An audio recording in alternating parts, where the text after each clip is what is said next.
భారతదేశంలో న్యాయ చట్టాల ప్రకారం ఛార్జెస్ అంటామో, ఆరోపణలు అంటామో, అదేవిధంగా అమెరికాలో కౌంట్ 1, కౌంట్ 2 అని పిలుస్తుంటారు. సో ఈ 5 కౌంట్లలో కౌంట్ 1, కౌంట్ 5 అనేటువంటిది, అంటే మొదటి ఆరోపణ, 5వ ఆరోపణ మాత్రమే ప్రధానమైనవి. కానీ ఈ 2 ఆరోపణలో ఎక్కడ కూడా అదాని పేరు లేదు, గౌతమ్ అదాని పేరు లేదు, కొంతమంది ఆఫీసర్స్ పేరు మాత్రమే ఉంది. కౌంట్ 1 అనేటువంటిది ఎందుకు ఇంపార్టెంట్ అంటే foreign corruption practices act FCPA ఏదైతే ఉందో కేవలం ఈ కౌంట్కు మాత్రమే అప్లికేబుల్ అవుతుంది. కానీ అటువంటి కీలకమైనటువంటి ఆ కౌంట్లో కూడా గౌతమ్ అదాని పేరు ఎక్కడ లేదు.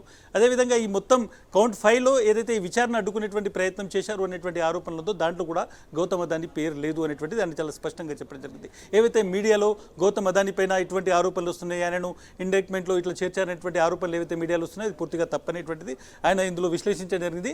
రెండో ప్రధానమైనటువంటిది ఏదైతే ఈ మొత్తం ఆరోపణలకు సంబంధించి భారత అధికారులకు, కొంతమంది ఫారిన్ ఆఫీసర్స్ ఏదైతే మాట వాడారో ఇండైట్మెంట్లో, భారత అధికారులకు కొందరికి ఇందులో లంచాలు ఇచ్చారు అనేటువంటి ఆరోపణలు ఉన్నాయి. ఎవరు లంచాలు ఇచ్చారు, ఎవరికి లంచాలు ఇచ్చారు అనేటువంటిది ఎక్కడ కూడా ఈ మొత్తం ఛార్జ్షీట్లో లేదు. సాధారణంగా ఒక డిపార్ట్మెంట్ ఆఫ్ జస్టిస్ లాంటి ఒక అమెరికాకు సంబంధించినటువంటి ప్రతిష్టాత్మకమైనటువంటి సంస్థ ఇండైట్మెంట్ వేస్తే, ఛార్జ్షీట్ వేస్తే ఆ ఛార్జ్షీట్లో చాలా స్పష్టమైనటువంటి ఆరోపణలు ఉంటాయి. ఎందుకు లంచం ఇచ్చారు, ఏ డిపార్ట్మెంట్ సంబంధించినటువంటి ఏ శాఖ వాళ్ళకు లంచం ఇచ్చారు, ఎంత లంచం ఇచ్చారు, ఎక్కడ లంచం ఇచ్చారు, ఎవరిచ్చారు, ఎటువంటి ఆధారం లేకుండా, ఎటువంటి పేరు లేకుండా, ఒక్కటంటే ఒక్క పేరు కూడా ఇక్కడ భారత అధికారులకు సంబంధించి లేకుంటే భారతీయులకు సంబంధించిన పేరులో ఒక్క పేరు కూడా లేకుండా ఇండైట్మెంట్ వేశారు.